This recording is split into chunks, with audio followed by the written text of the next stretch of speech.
அனைவருக்கும் வணக்கம். இந்த பதிவில் நம்ம எதை பற்றி பார்க்க போகிறோன்னு தெரிஞ்சுக்கிறதுக்கு முன்னாடி மறக்காமல் நம்ம சேனலை சப்ஸ்கிரைப் பண்ணிக்கோங்க. பக்கத்தில் இருக்கிற பெல் பட்டனையும் கிளிக் பண்ணிவிட்டு ஆளுங்கிற ஆப்ஷன் கொடுத்துட்டிங்கன்னா நான் போடுற வீடியோக்கள் எல்லாமே மிஸ் ஆகாமல் நோட்டிஃபிகேஷனில் வந்துடும். இந்த பதிவு எதை பற்றியது அப்படின்னு பார்த்திங்கன்னா, இப்போ மகா கந்த சஷ்டி விரத நாட்கள் நடந்திருந்தது இல்லையா? இதில் தொடர்ந்து 48 நாட்கள் விரதம் இருந்திருப்பாங்க. ஒரு சிலர் 21 நாட்கள் விரதம் இருந்திருப்பாங்க. ஒரு சிலர் 6 நாள் 7 நாள் விரதம் இருந்திருப்பீங்க. ஒரு சிலர் பார்த்திங்கன்னா ஒரு நாள் மட்டும் விரதம் அப்படின்னு இருந்திருப்பீங்க. இப்படி விரதம் இருந்த நாட்களில் உங்களுக்கு நான் சொல்ல போகிற ஒரு சில அறிகுறிகள் தெரிஞ்சுது அப்படிங்கும்போது அந்த முருகன் உங்கள் கூடவே இருந்து உங்களை வழிநடத்திட்டு இருக்கிறாரு அப்படிங்கிறத நீங்கள் தெரிஞ்சுக்கலாம். கூடவே என்னுடைய வாழ்க்கையில் ஏற்பட்ட ஒரு அனுபவம் குறித்தும் இந்த பதிவில் நான் உங்களுக்கு சொல்கிறேன். சரி, இப்போ விரத காலகட்டங்களில் நமக்கு வந்திருக்கக்கூடிய அதிகப்படியான அறிகுறிகள் என்ன அப்படிங்கிறது பார்த்தரலாம். முதல் அறிகுறி, இப்போ காலையில் நீங்கள் ஒரு 9 மணிங்கும்போது எனக்கு வயிறு கபன்னு பசிக்க ஆரம்பிச்சிடும். உடனே நான் உணவு எடுத்துக்குவேன். இல்லைன்னா எனக்கு தலைவலி வந்துடும், ரொம்ப மயக்க வர மாதிரி ஆயிரும் அப்படின்னு நினைக்கிறவங்க கூட முருகப்பெருமானுக்குன்ட்டு நம்ம விரதம் இருக்கும்போது பசி உணர்வு ஏற்படாது. அதே சமயத்தில் நம்ம சோர்வு இல்லாமல் நம்மளுடைய வேலைகள் எதையும் மிச்சம் இல்லாமல் செய்யக்கூடிய சுறுசுறுப்பும் இருக்கும். இது நமக்கே ஆச்சரியமாக இருக்கும். மற்ற நாட்களில் ஏற்படக்கூடிய பசி எப்படி இந்த விரத நாளில் நமக்கு ஏற்படாமல் இருந்தது அப்படிங்கிற மாதிரி ஒரு ஆச்சரியத்தை கொடுக்கும். அடுத்தது, நமக்கு இனம் புரியாத ஒரு பக்குவம் இருக்கும். இப்போ ஒரு சிலர் பார்த்திங்கன்னா நமக்கு ஏதாவது ஒரு வகையில் குடைச்சல் கொடுத்துட்டே இருப்பாங்க. சொல்லாலேயும் செயலாலேயும் தேவையில்லாத நம்மளுடைய விஷயத்தில் தலையிட்டு ஏதாவது ஒரு பிரச்சனையை ஏற்படுத்திட்டு இருப்பாங்க. முன்னெல்லாம் அவங்கள நினச்சா பயங்கரமாக நமக்கு கோபம் வந்துட்டே இருக்கும். ஆனால் இந்த விரத நாட்களில் நாம் அவங்கள ஒரு பொருட்டாகவே நினைக்க மாட்டோம். எல்லாத்தையுமே நம்ம முருகப்பெருமான் பார்த்துக்குவார். அவர்கிட்ட நம்ம சரணாகதி ஆகிட்டோம் அப்படின்னாவே போதும், நம்மளுடைய எதிரிகள் எல்லாரையும் அவர் பார்த்துக்குவார் அப்படிங்கிற ஒரு நம்பிக்கை வரும். அதாவது நாம் அவர் கைக்குள்ளே இருக்கிறோம், அவருடைய பாதுகாப்பு வளையத்துக்குள்ளே இருக்கிறோம், இனி எல்லாமே அவர் பார்த்துக்குவார் அப்படிங்கிற ஒரு நம்பிக்கை ஏற்பட்டிருக்கும். அடுத்தது, நீங்கள் கண்டிப்பாக தினந்தோறுமோ அல்லது இந்த விரத இந்த நாட்கள்லேயோ மயில் அகவுதல் சத்தம் கேட்டிருக்கோம். இல்லைன்னா சேவல் கூவுற சத்தம் கேட்டிருக்கோம். அதாவது இப்போ நீங்கள் வீட்டில் சேவல் வளர்த்துறீங்க அப்படிங்கும்போது சேவல் காலையில் கூவதான் செய்யும். அது இயற்கையாக நடக்கிறது. ஆனால் எங்கிருந்தாவது உங்களுக்கு கிடைக்கும். அதாவது இப்போது எனக்கு தெரிஞ்ச ஒரு அம்மா சொல்லியிருந்தாங்க, சஷ்டி விரதம் நான் இருக்கிறேம்மா, நான் காலையில் எழுந்ததும் சேவர் கொடியனே போற்றி அப்படின்னு நான் சொல்லி அந்த நாளை நான் ஆரம்பிப்பேன். அதாவது கண்ணு முழிக்கும் போதே அப்படி சொல்லுவாங்களாம். அப்படி சொல்லும்போது எங்கேருந்தோ சேவல் கூவர சத்தம் அவங்களுக்கு கேட்குமா. அது மட்டும் இல்லாமல் அவங்க வீட்டுக்கு பக்கத்தில் ஆறு இருக்குது. அந்த ஆற்றுக்கு அந்த பக்கம் இருக்குது இல்லையா ஊர், அங்கேருந்து கூட அவங்களுக்கு சத்தம் கேட்கும்னு சொல்லுவாங்க. அதாவது வீட்டுக்கு பக்கத்தில் மட்டும் இல்லை, எனக்கு அந்த சைடு இருந்தும் இந்த சேவல் கூவர சத்தம் கேட்டுச்சு அப்படிங்கிற மாதிரி சொல்லியிருந்தாங்க. இந்த மாதிரி ஒரு அனுபவம் ஏற்பட்டிருக்கும். அது மட்டும் இல்லாமல் பூஜை அறையில் விபூதி வாசம், இந்த ஜவ்வாது வாசம் இதெல்லாம் அதிகப்படியாக வீசும். ஏன்னா இது எல்லாமே பார்த்திங்கன்னா முருகப்பெருமானுக்கு உகந்தது. மேலும் நம்ம பூஜை செஞ்சிட்ருக்கும்போது பள்ளி சப்தமிடுதல் அந்த மாதிரி ஒரு நிகழ்வும் ஏற்பட்டிருக்கும். அடுத்து இந்த சமயங்களில் ஒரு சிலருக்கு பார்த்திங்கன்னா கொஞ்சம் மயக்க வரத்துக்கும் வாய்ப்பு உண்டு. ஏன்னா அவங்க கொஞ்சம் வீக்காக இருந்தாங்க அப்படிங்கும்போது விரதம் இருக்கும்போது அந்த பசி உணர்வுனால அவங்க ரொம்ப தளர்ந்து போயிடுவாங்க. விரதத்தை எங்கே கைவிட்டுருமோ அப்படிங்கிற ஒரு பயத்துலேயும் இருப்பாங்க. அந்த சமயத்தில் சின்ன குழந்தை ரூபமாக முருகன் நம்ம ஆசுவாசப்படுத்துவார். அதாவது நம்ம வீட்டு குழந்தைங்களாகவும் இருக்கலாம், இல்லை பக்கத்து வீட்டு குழந்தை, இல்லை ரோட்டில் எங்கேயாவது போயிட்டுருக்குமோ ஏதாவது ஒரு குழந்தை கூட நம்ம தலைவியை தடவி கொடுக்கறது, நம்மளை கட்டிப்பிடிக்கிறது, நம்மளை பார்த்து சிரிக்கிறது, இந்த மாதிரி ஒரு அனுபவமும் ஏற்படும். இதெல்லாம் பார்த்திங்கன்னா முருகனுடைய விளையாட்டு அப்படின்னே சொல்லலாம். அதாவது நீ எனக்காக இருக்கிற, நான் உன்னை பார்த்துக்க மாட்டேனா, நான் இருக்கேன், உன்னால் விரதம் இருக்க முடியும், நீ தொடர்ந்து இரு அப்படின்னு நம்மளை பூஸ்டப் பண்ணுற மாதிரி.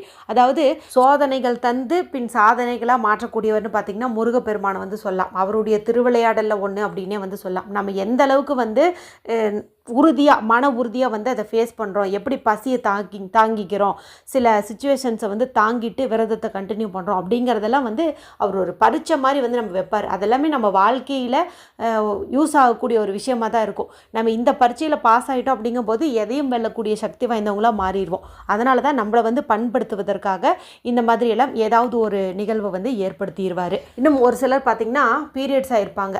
அடடா விரதம் இருக்கும்போது நம்ம ஒரு அபிஷேகம் பண்ண முடியலையே, பூஜை பண்ண முடியலையே அப்படின்ட்டுலாம் சொல்லி வருத்தப்படுவாங்க. இது எல்லாமே பார்த்திங்கன்னா முருகப்பெருமானுடைய விளையாட்டுன்னே எடுத்துக்கலாம்.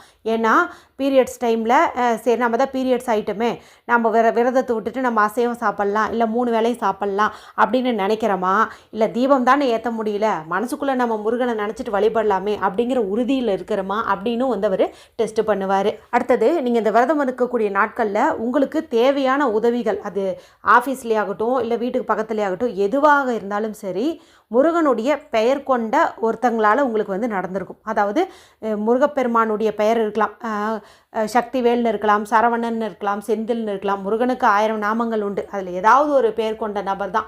அவங்க நம்மளுக்கு தெரிஞ்சவங்களாகவும் இருக்கலாம், புதுசாக அறிமுகமானவராக தெரியாதவங்கள கூடவும் இருக்கலாம். அவங்களால் நமக்கு ஒரு உதவி வரும். இப்போ ஒன்றும் இல்லை, நீங்கள் பஸ்ஸில் வந்து போயிட்டுருக்கிறீங்க, விரதம் இருக்கிறதுனால உங்களுக்கு வந்து மயக்கம் வருதுன்னு வச்சுக்கோங்களேன். எங்கேயாவது உட்காரத்துக்கு இடம் கிடச்சிச்சின்னா பரவாயில்லன்னு நினைப்பீங்க. அப்போ எழுந்து உங்களுக்கு இடம் விடக்கூடியவர் கூட பார்த்திங்கன்னா முருகப்பெருமானுடைய பெயர் கொண்டவங்களாக தான் இருப்பாங்க. மேலும் இந்த சமயத்தில் நீங்கள் முருகப்பெருமானுடைய படத்தையோ அல்லது மயிலினுடைய அந்த டிராயிங்ஸ், அதாவது ஓவியத்தையோ, வேலுனுடைய அந்த ஓவியத்தையோ வந்து பார்க்குறதுக்கு வாய்ப்புகள் வந்து அதிகம்.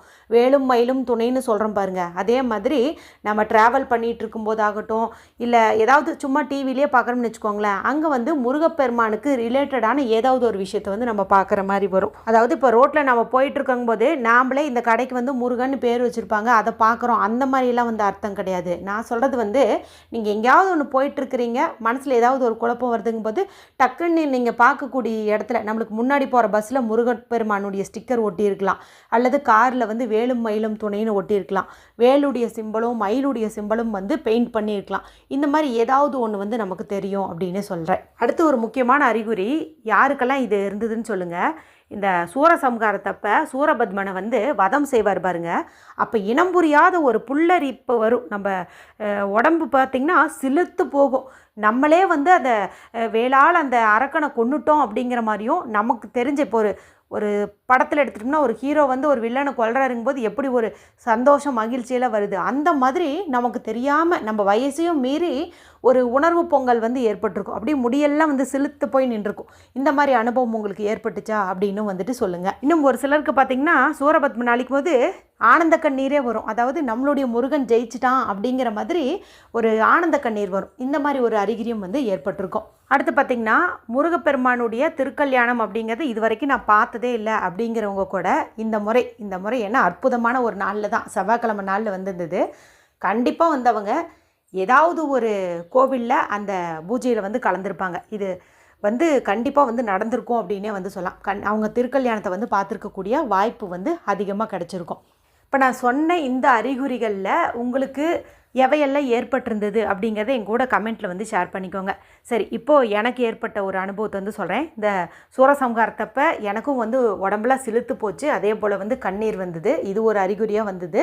அது மட்டும் இல்லாமல் வீட்டில் பார்த்திங்கன்னா ஏதாவது ஒரு நறுமணம் மிகுந்த பூக்கள் வச்சு நான் வழிபாடு வந்து செய்யலைங்க. நான் செவ்வரளி பூ தான் வச்சேன். ஆனால் பார்த்திங்கன்னா ஒரு செண்பக மலர் கொண்ட ஒரு வாசம், அதாவது நல்ல ஒரு நறுமணம் மிகுந்த பூனுடைய வாசம் வந்து எனக்கு நல்லாவே வந்து வீசிச்சு. அந்த மாதிரி ஒரு அனுபவம் வந்தது.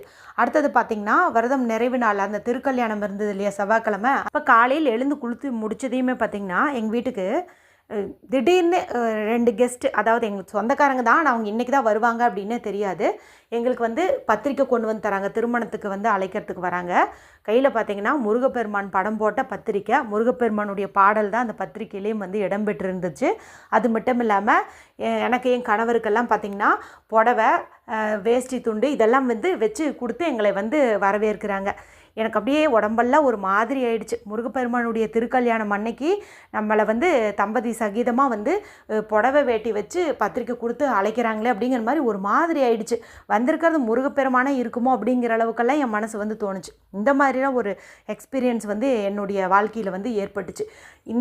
நான் சொன்னேன் இல்லையா, இந்த நிகழ்வு வந்து எனக்கு ரொம்ப ரொம்ப புதுசு. இதுக்கு முன்னாடி விரதம் இருக்கும்போது இந்த வாசனை அடித்தது, சேவல், மயில் இதெல்லாம் வந்து பார்த்தது உண்டு.